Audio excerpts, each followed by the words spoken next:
Ladies and gentlemen, one of the fan favorite series on this channel is me reacting to different world record speedruns, whether they be different games, focusing mainly on Call of Duty Zombies, whatever it is, you guys absolutely love to see the speedrun reactions. However, today is going to be a little different because we are not only going to be reacting to the Black Ops 2 Richtofen side super Easter egg, but we are also going to be doing it with the actual world record holder himself coming on and actually explaining this. You guys have absolutely loved in the past when I've done this. They're gonna be walking us through exactly what's going on. So without further ado, I'd like to introduce Jetlag.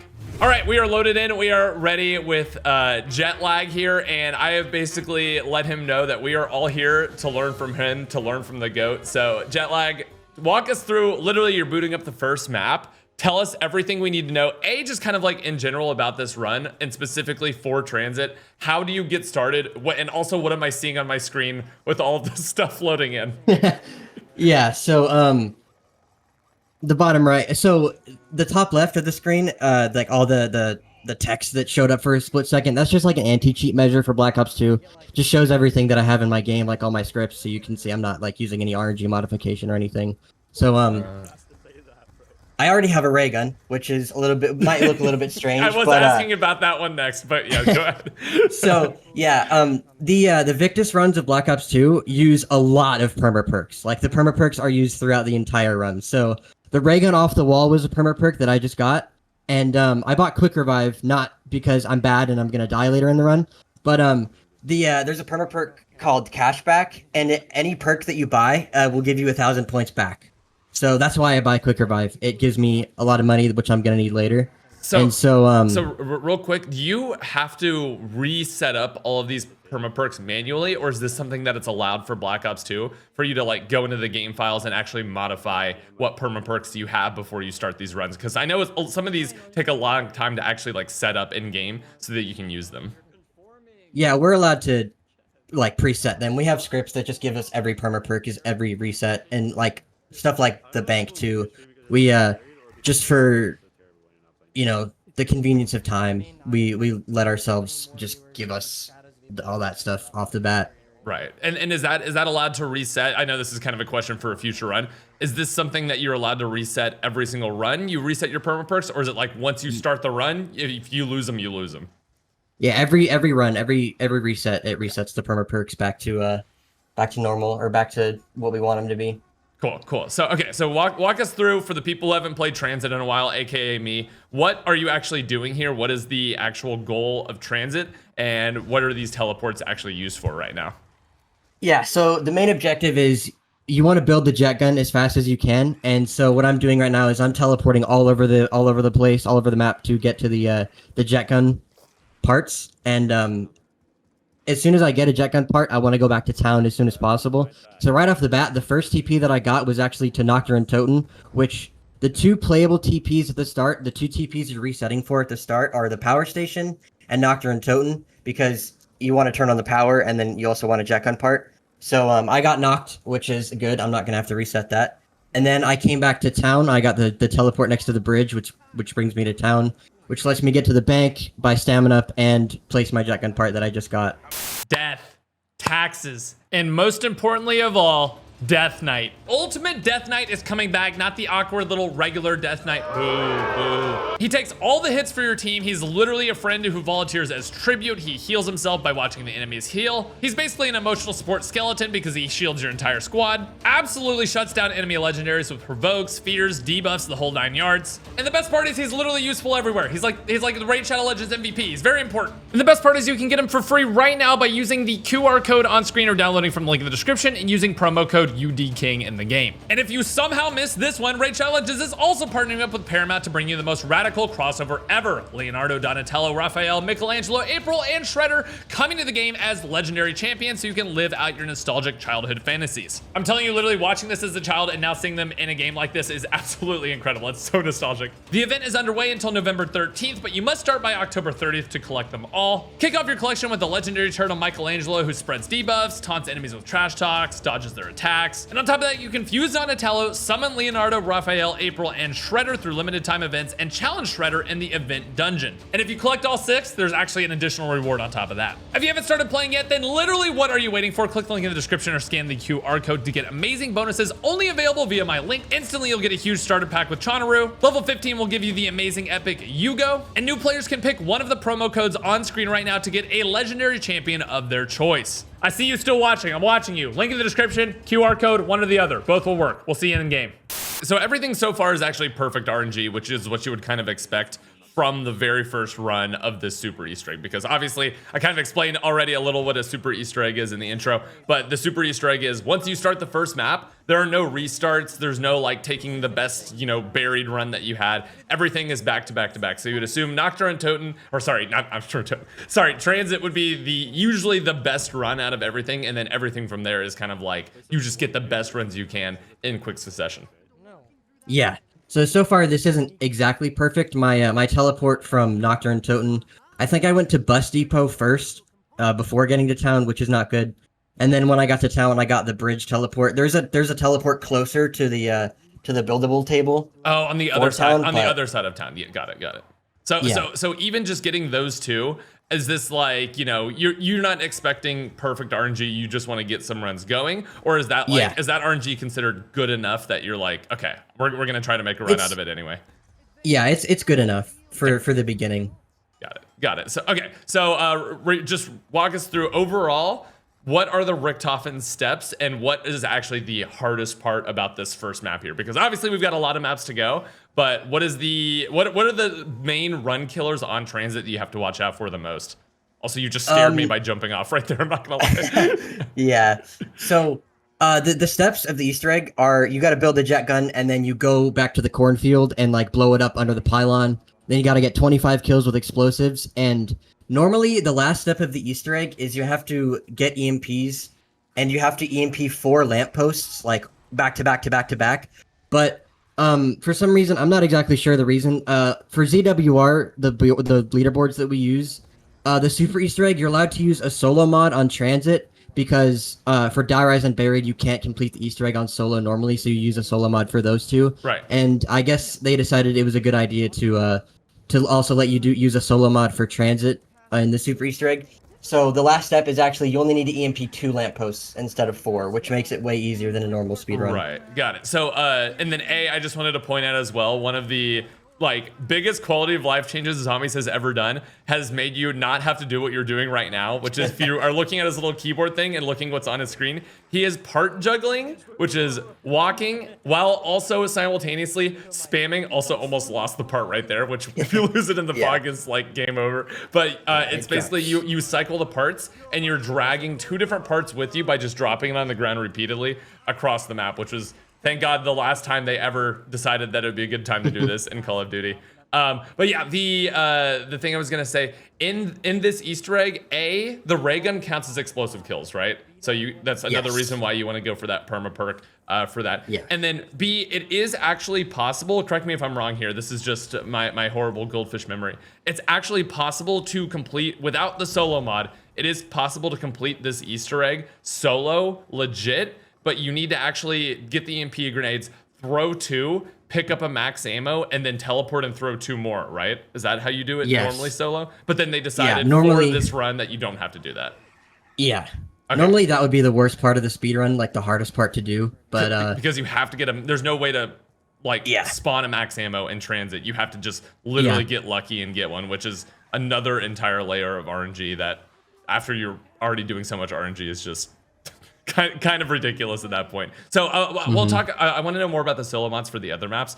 So at this, we'll talk about those when we get to it. So for this part in the run, like, is there any risk of you dying? Have you ever died during a run, like doing TranZit like this? I know you've probably played it so much, but is there any part of you that's actually scared playing this, or are you just like you're on autopilot hoping for good RNG?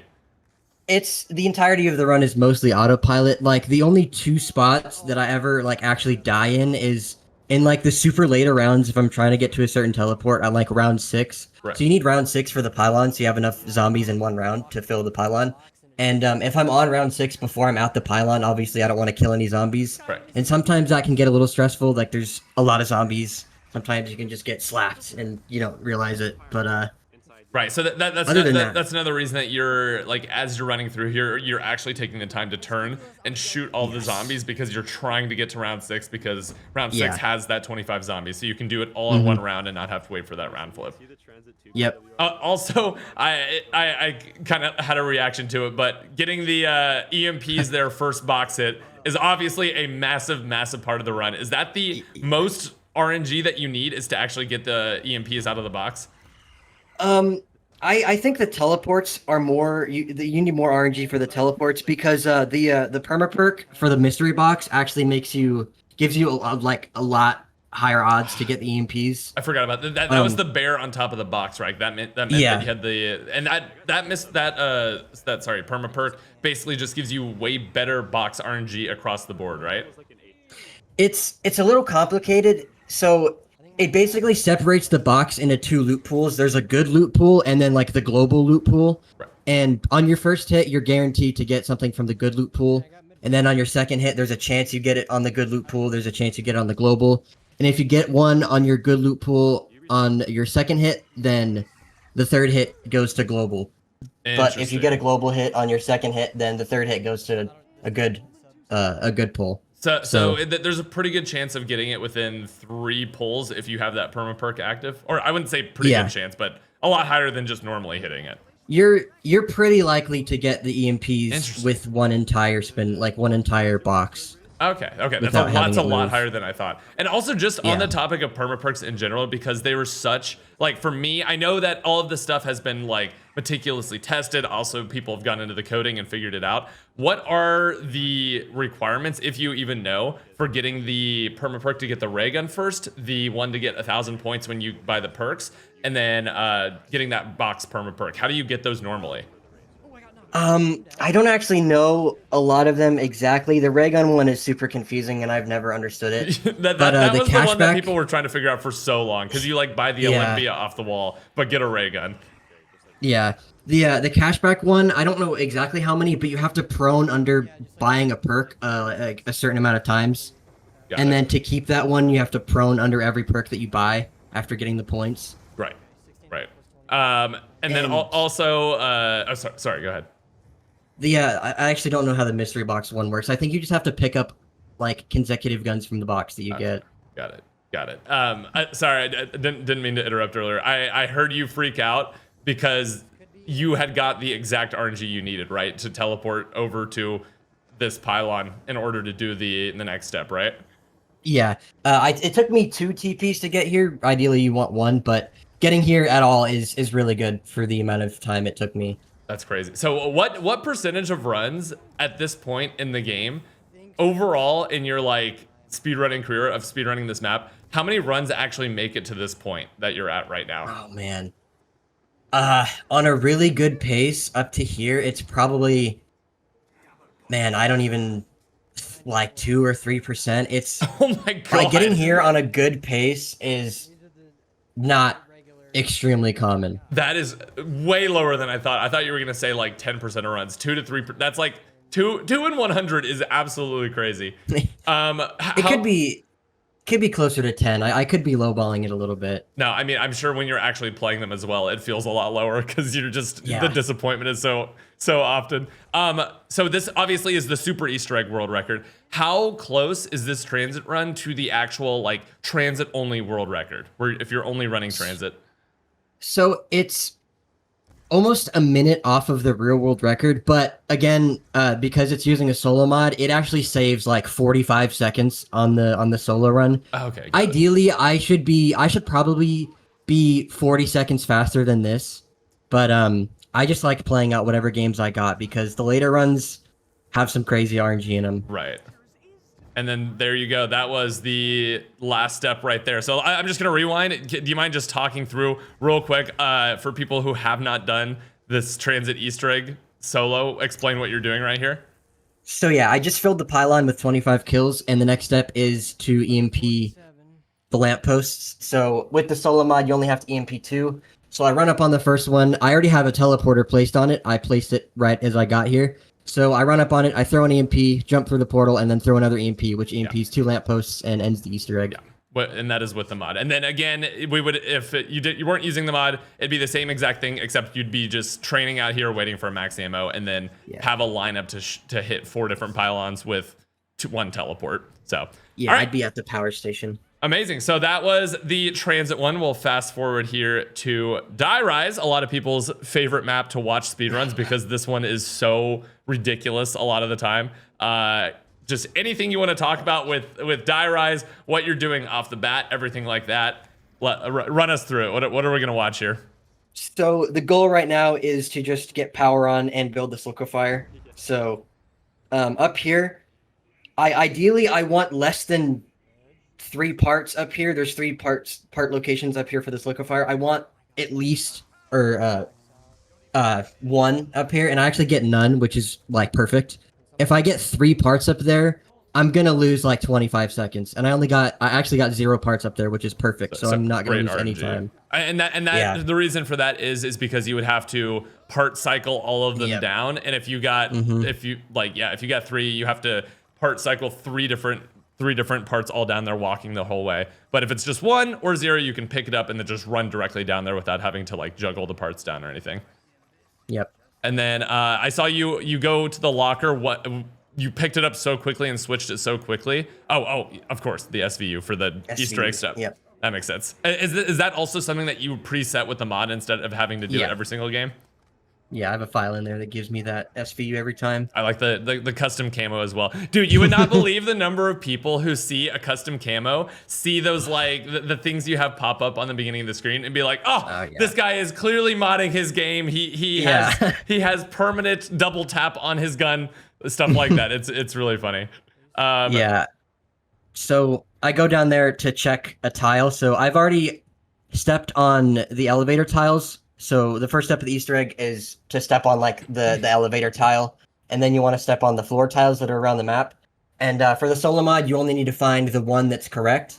And for this run, there's 4 symbols, and I can only check 3 of them. So if I get the bad symbol, I have to reset and go back to TranZit, which luckily I got a good symbol here. But if the symbol was down by the bank, I would have had to reset and go all the way back to TranZit, which is my least favorite part of this entire run. I hate Die Rise so much. Because it's just nothing you can do. Also, can we not...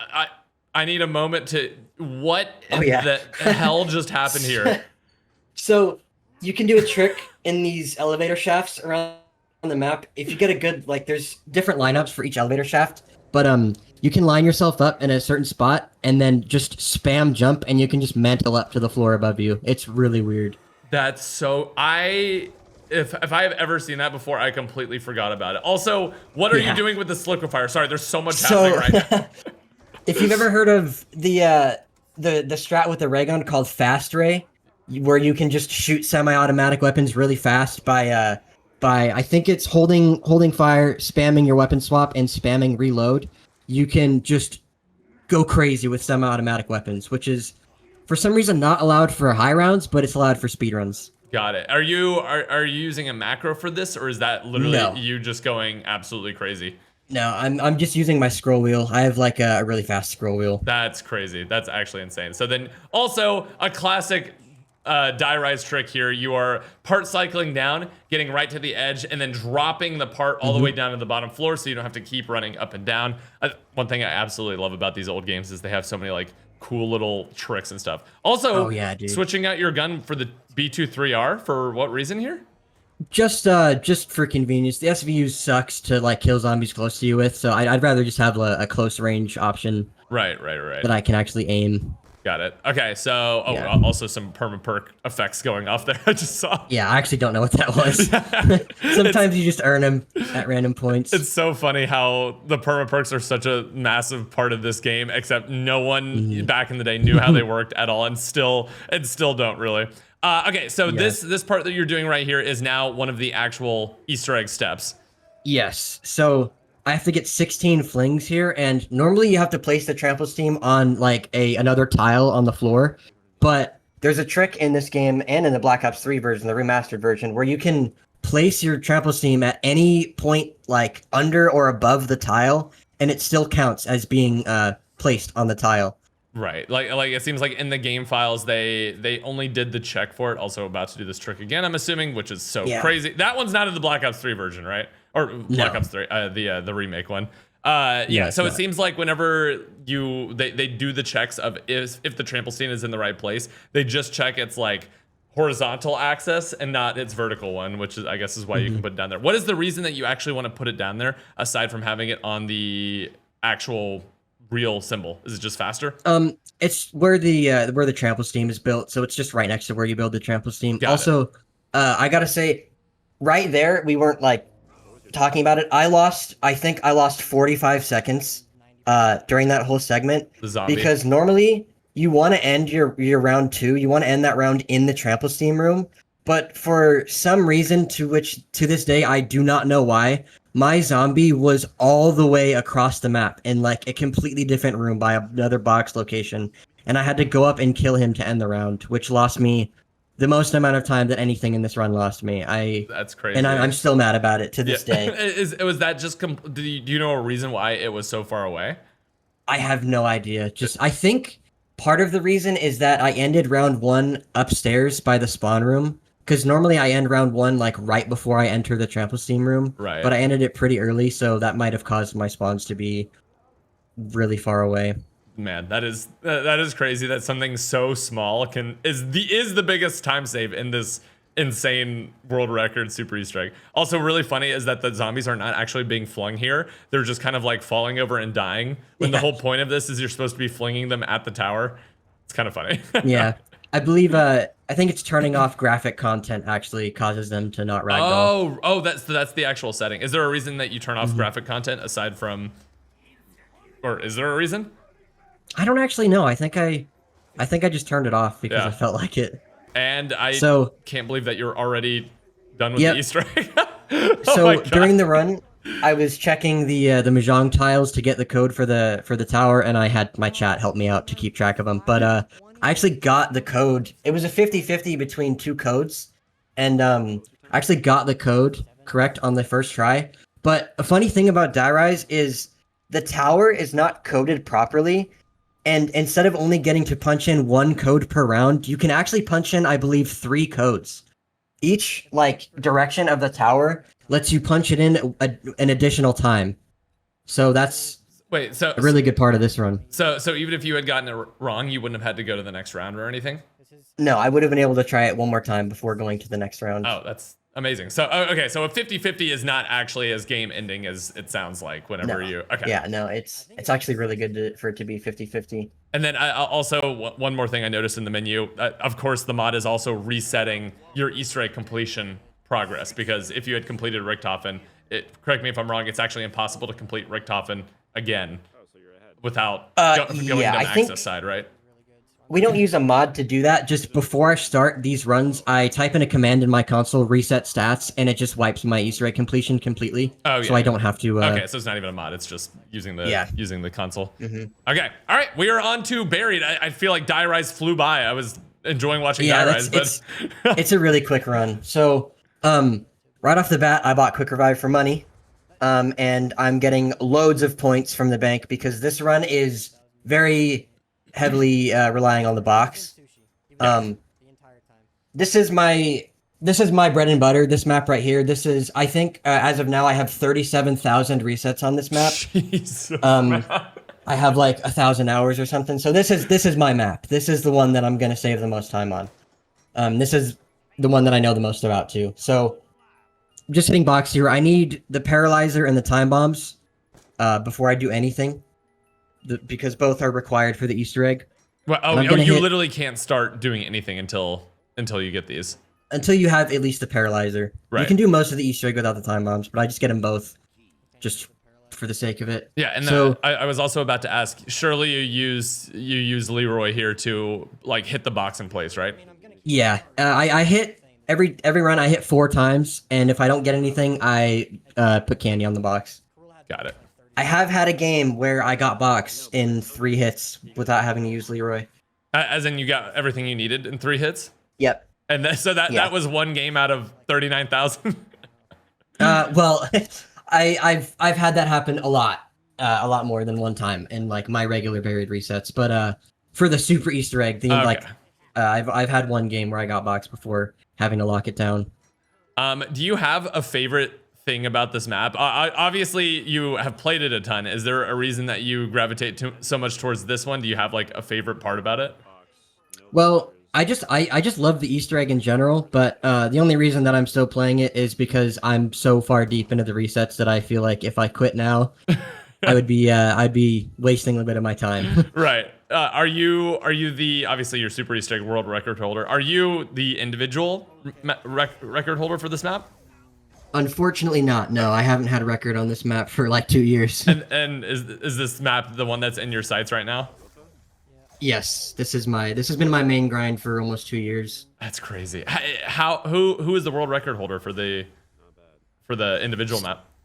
So that's a little bit controversial. Oh no. So technically, right now the world record holder is Seymour Flo with an 830. But there's this guy, I don't know if you've heard of him. His name is Shades, and he has an 815 on this map, but he got banned from the leaderboards for cheating a World at War first room high round record. So like we don't really consider his record the record right now. But wait, did he give himself extra health or something? Like, how do you? he modified his side to side and backwards movement speed to be quicker. Oh, so people are then like, okay, it is confirmed invalidated run. That's going to invalidate all of his leaderboard times. Yeah. Yeah, I mean that So- perfectly makes sense. Yeah. So I got boxed. I got the paralyzer and the time bombs, and the first thing that I did, there's an orb outside the witch's house. There's 4 orbs that you need to charge with the paralyzer, and I just charged the first one. And throughout the run, I've been collecting buildable parts for the buildables. And so there's 2 sides of the Easter egg for every Victus Easter egg, Right. and there's 2 buildables on this map. There's the Maxis buildable and the Richtofen buildable. And the funny thing is, you can actually put there's 2 interchangeable parts that can either go on the Maxis or the Richtofen buildable. And you can actually put those 2 on the Maxis buildable, and then finish the Richtofen buildable, and it'll still count for the Richtofen Easter egg. Oh, interesting. Can you go back like 15-20 seconds? Yep. So I bought Mule Kick here because the witches, obviously they drop you a random perk every time you kill him. And the perk, there's a required perk on this map for later on in the Easter egg, which is Vulture Aid. And I just so happened to get that perk from the witches, which is a 1 in 5 because I have Mule Kick. Okay, so you bought Mule Kick not because you're going to use the extra gun, but to give you from a 1 in 6 to a 1 in 5 chance of getting it as your random perk. How much time does that save? I see your chat going absolutely crazy when you got it. It's probably 25 to 30 seconds. Which is huge on a map that's short. It's huge, yeah.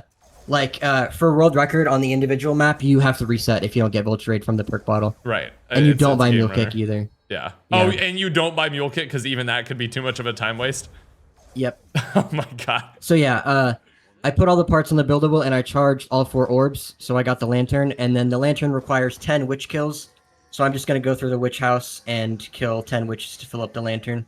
Right. And do those retroactively count? Like the ones that you had already killed, did those count or no? No, you got a fresh start as soon as you pick up the lantern the first time. Got it. So I'm assuming there's more of them that are like this. Like when you bought the Mule Kick for this run where you wouldn't buy it for the, by itself world record, I'm guessing there's a few other things that you purposefully do on this run that are technically time losses but give you a better chance overall of your super Easter egg not like not dying. Yeah.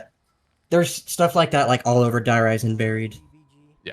So just give me that little bit of extra percentage because you want to go for the more consistency over, the tiny baby time losses.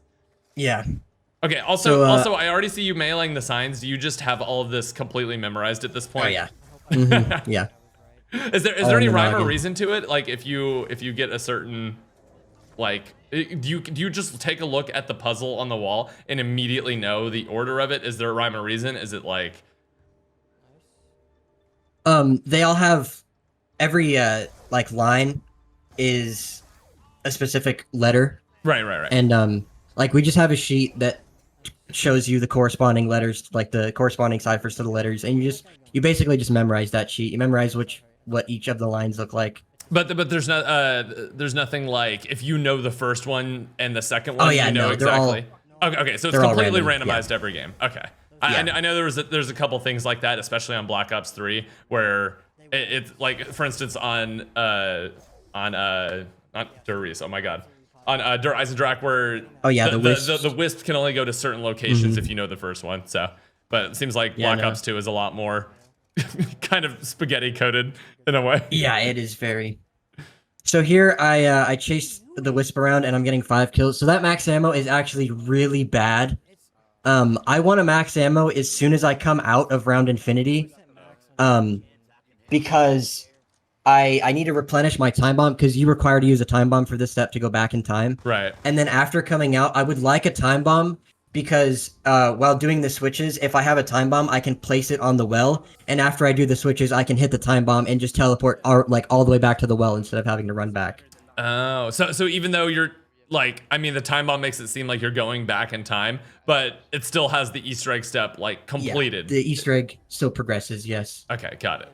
And then also I always remember, like, I remember even when we were Easter egg hunting this map when it first came out, this step was probably one of the most like frustrating steps ever. How many actual spawns are there that you need to go to check the switches and everything like that? I should know this. I think there's 13. I think the number's 13. Okay. It's like 13 or 12. Yeah, I literally remember like on launch day hunting this map and us just losing our minds because we could not find these switches, and it just took so long to get another attempt in. Yeah. So right here, you're just waiting for the time bomb to end. You already found the switch, right? Mm-hmm. Yep. Got it on my second body, which it does not matter actually when you get it, because the back in time is time gated. It's always a minute long. Okay. So I just have to search it, find it, and then just wait the time out. So 100% of the time you're finding the switch on the first time bomb. Like you're able to check all 13 spawn locations easily. In a super, yes. Got it. So this is by far the craziest part of the run. This is probably the craziest thing I've seen ever, like in any run. So the switches here, if you could pause for a second. Yeah. So the switches here are completely trial and error. There is no way on your first go in of the maze to ever know what the switches are going to be. The first time, it is always a complete guess. And then the switches will tell you which one you get correct, which one you get wrong, after all 4 are flipped. Right. So the first time I go in here, in order for me to get these switches correct the first time, it is a 1 in 24 chance to get them correct on the first try. Oh my god. Yeah. Which is also what you have to reset for to get the world record on the individual map. So already, even just getting the Vulturade and then also getting the switches correct, that's like a 1 in, what would you say, 1 in 24 and then 1 in 6? Whatever that fraction is. So that's the luck you require if you play perfectly, and that's not even talking about the other luck, like getting the max ammo and stuff. Mm-hmm. Oh my god. god. Way more. Okay, so there's a reason why I have 37,000 resets. Yeah. So I'm guessing you explained that story because you get it first try. I do, yes. That is and I'm insane. in VC, and my friends go insane. Yeah, hold on. I'm actually going to turn it up to hear the reaction, because this is... Oh my god. Oh my god. You fucking got it. Oh my god. Oh my god. For that to happen on a super is one of the most unlikely things I've ever seen in my life. Yes. I have to go, go. That's crazy. Wait, so, like, how much of a time loss is it if you don't get it on the first try? Which is, you know, pretty much every run, right? It's like 45 seconds to a minute of time loss. That's crazy. And each time you have to go back through. Yeah, and then you go back through and you only get to hear the ones that you got correct. It's been so long since I played this Easter egg, so even the second time around, you could only have like a 1 in 12 chance of getting it correct. Yeah, depending on which ones, like, you can tell if they're correct or not. If you don't have any information, then it's less likely to get.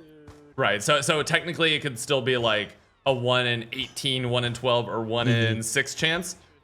Yeah. That's crazy. My math might be wrong there. That's literally just like limited knowledge there, but that is insane that you actually got it first try. And then this is just random tidbit. This isn't even about the super Easter egg, but I remember the very first time we were doing this Easter egg, no one had beaten sharpshooter yet, and we all thought that no one could miss a bullet, and it was the funniest thing. Every single time someone missed a bullet, we would all just be like, "What is wrong with you?" That's funny. Just dogging on each other because it was so long. All right, well there you go. That is yeah. Take it away. What are your thoughts now after this part?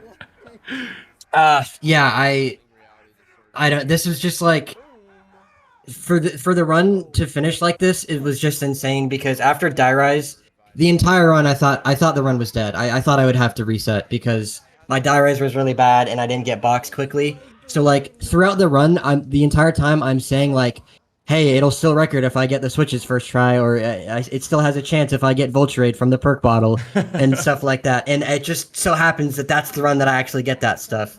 That is crazy. So this time 28-18. How much faster is that than the current second place? Are you like seconds off? Was this able to be pulled out? Like this was a big. I can check real quick. I believe the previous record before this was a 29:48. So I beat him by a minute and a half. A minute. That is and that considering, I mean, there's so much luck that goes into this. Obviously, there's a million other things that could have gone wrong, but for everything to go so right to pull it out with the only thing that could have saved it at the very end is crazy. Like, yeah. I mean, literally that's my first time hearing about the true luck that goes into seeing Buried. That is unbelievable. Oh yeah. All right, well, Jetlag, thank you so much for coming on. This was like, again, this was 100 times better of a video than me just bumbling through, not knowing exactly how insane so much of this was. Obviously, I'm gonna have a Jetlag's YouTube and Twitch. You stream on Twitch down below in the description. Jetlag, take it away. Anything you want to say? Floor is yours. Yeah, I'm glad I had the opportunity to be here and like talk you through this record and everything. I'm trying to get to 1,000 subscribers on YouTube. So that's like one of my big things is I would appreciate a sub. And I also like want to shout out like my Twitch viewers and people like that because they're like the only reason that I have any enjoyment like speedrunning some of these maps, because some of these maps are absolutely brutal to play. And if I didn't have a chat, if I didn't have people watching me and talking to me like while I were playing these maps, it would be brutal. But the sanity, the chat giving you the sanity you need to do so many resets on Buried. Oh god. Well, okay, listen, if you made it this far in the video, you are legally required to go down and subscribe, help him get to that 1,000. Jetlag, thank you once again for coming in. Absolute goat. Of course. And yeah, good luck on the Buried world record. We believe. I will be in chat. I will be there when it happens. Oh yeah. Let's go. We love to hear it. All right. Thanks for watching, everyone. Leave a like if you enjoyed. We'll see you in the next one. Peace. Don't forget to download Raid Shadow Legends using the QR code or link in the description to get 2 free epic champions for new players and insane bonuses.